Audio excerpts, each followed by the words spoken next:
मुंबईच्या बोरिवली पोलिसांनी पोलीस विभागात नोकरी मिळवून देण्याच्या नावाखाली फसवणूक करणाऱ्या एका पोलीस अधिकाऱ्याला अटक केली आहे। अटक केलेल्या अधिकाऱ्याचे नाव रामसिंग डोगळे आहे। पोलिसात भरती करून देण्याच्या नावाखाली रामसिंग डोगळेवर मुंबईच्या वेगवेगळ्या पोलीस ठाण्यात फसवणुकीचे 4 गुन्हे दाखल आहेत। आरोपीचा साथीदार हसमुख वाघेला अजूनही फरार आहे। बोरिवली पोलीस त्याचा शोध घेत आहेत। पोलीस विभागात भरती करून देण्याच्या नावाखाली फसवणुकीचा गुन्हा दाखल झाल्यानंतर आरोपी रामसिंग डोगळेला 2017 मध्ये पोलीस खात्यातून काढून टाकण्यात आले होते। त्यानंतरही आरोपी मुंबईच्या वेगवेगळ्या भागात पोलीस भरती करून देण्याच्या नावाखाली फसवणूक करत असे, ज्याचा बोरिवली पोलिसांकडून तपास सुरू आहे।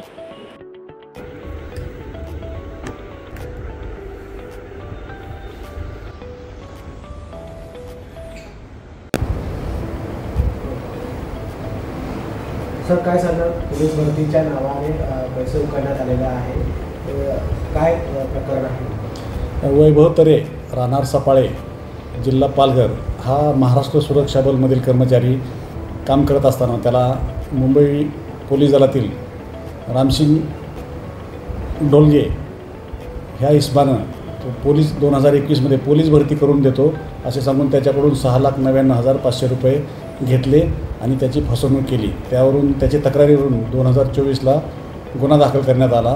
गुन्ह्याच्या तपासामध्ये रामसिंग डोलगे याला अटक करण्यात आली आणि त्याचा आता सोमवारपर्यंत पोलीस कस्टडी रिमांड आहे। सर, या आरोपीवर एकूण किती गुन्हे दाखल आहे? याच्या आधीसुद्धा किती जणांसोबत असे फसवणूक केलेली आहे? रामसिंग डोलगे याच्यावरती 2016, 2017 आणि 2022 साली मीरा रोड, कस्तुरबा आणि मेघवाडी पोलीस स्टेशनमध्ये याच प्रकारचे गुन्हे दाखल आहेत।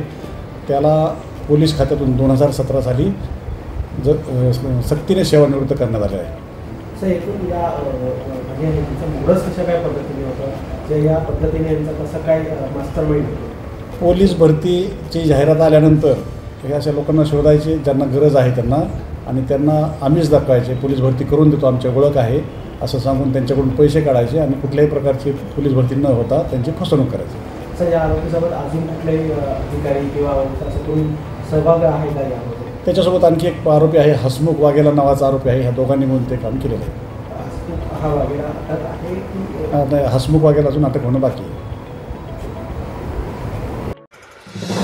नवीन घडामोडी पाहण्यासाठी आजच आम्ही मुंबईकर 24 तासला लाईक करा, सबस्क्राईब करा आणि अपडेट रहा।